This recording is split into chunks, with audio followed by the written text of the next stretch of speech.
Permítame contarle una pequeña historia. Una vez un hombre iba caminando por un camino de montaña y encuentra un huevo de águila.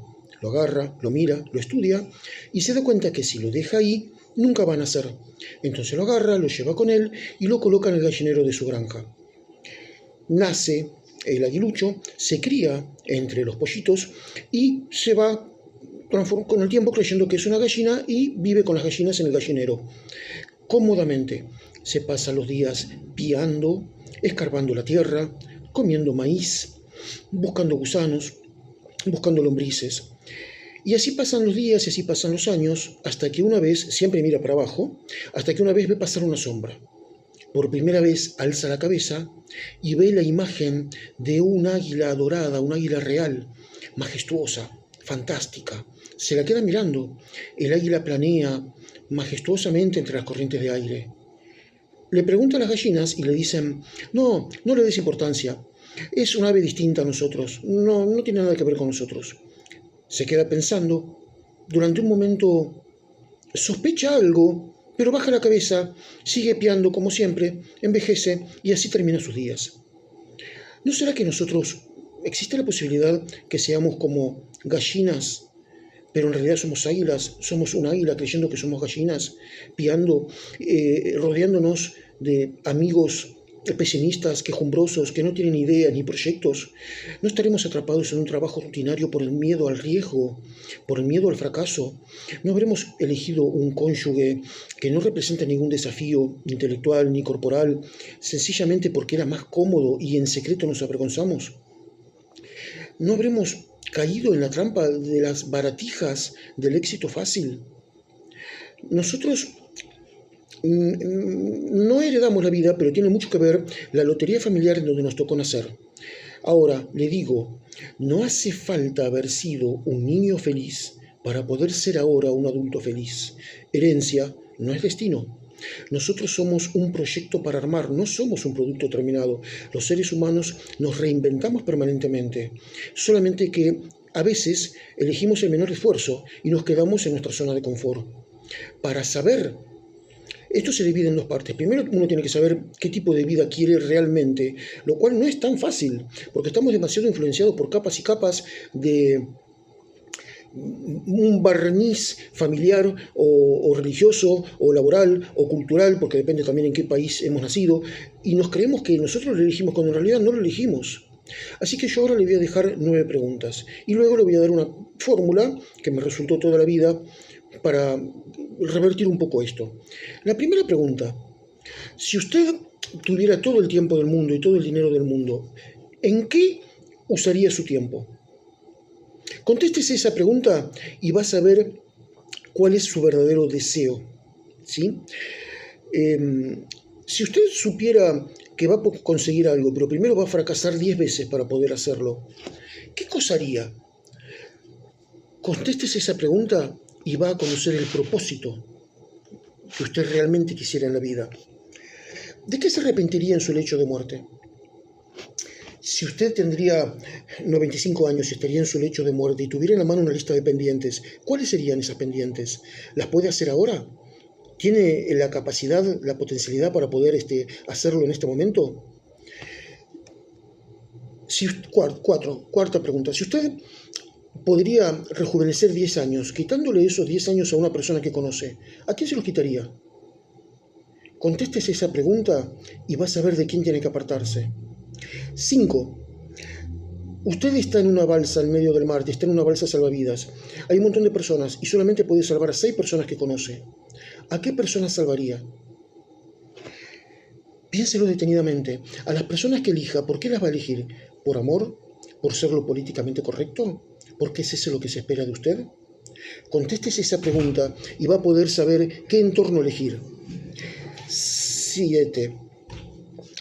¿Qué 3 cosas más o menos ciertas quisiera usted que pusieran en su lápida? Contéstese esa pregunta y va a saber de qué se enorgullece. 8. ¿A quién le ocultaría usted lo que piensa de la vida? ¿A quién le ocultaría usted su ideología? Contéstese esa pregunta y va a saber a qué figura de autoridad, presente o pasada, viva o muerta, usted todavía le está rindiendo cuentas.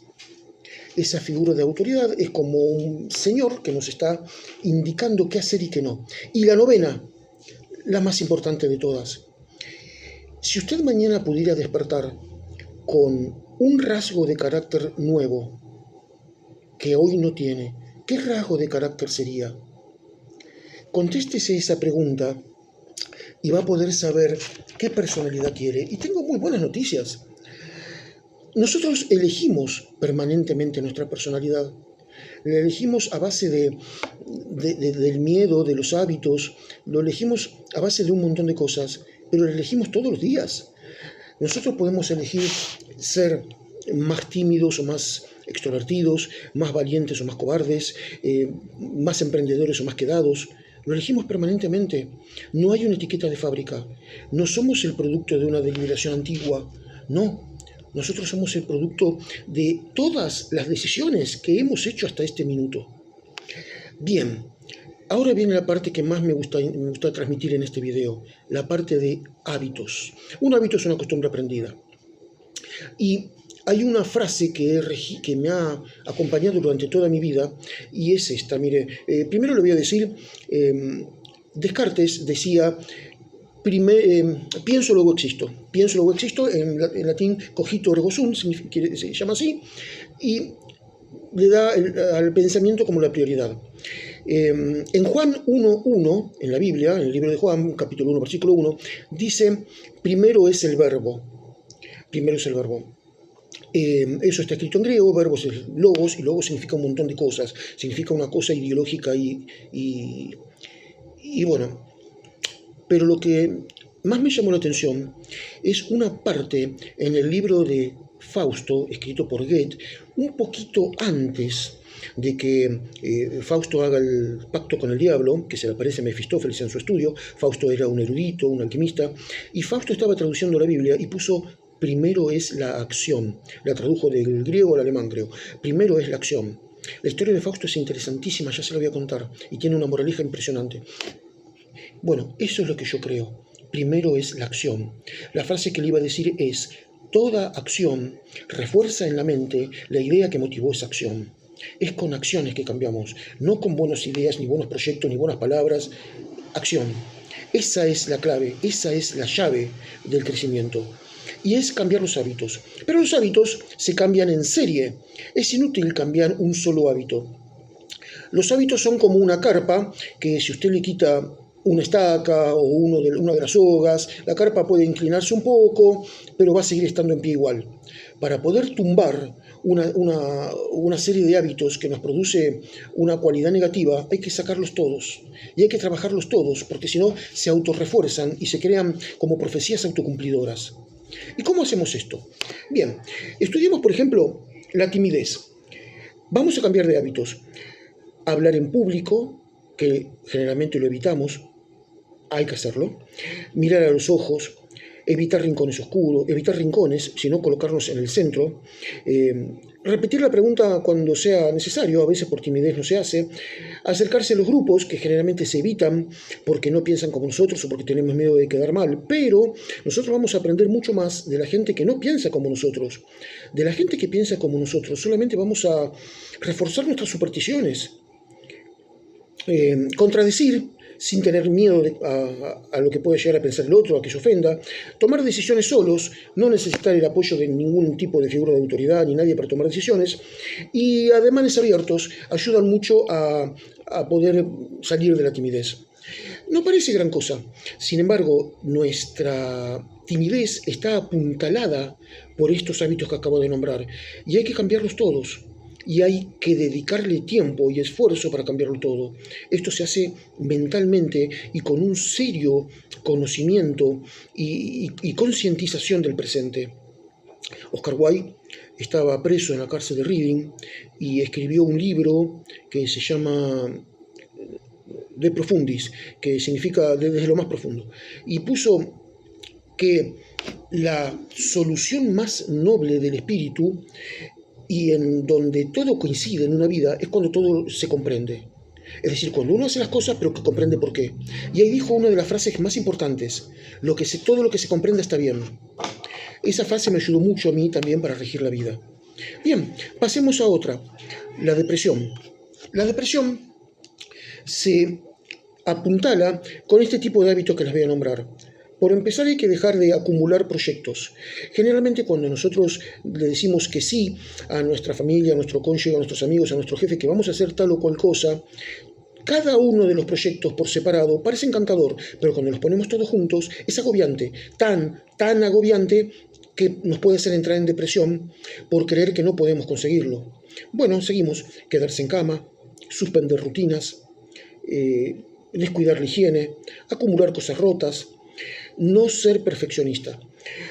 Quizás a usted le hayan hecho creer que ser perfeccionista es bueno, que uno busca la excelencia, pues no.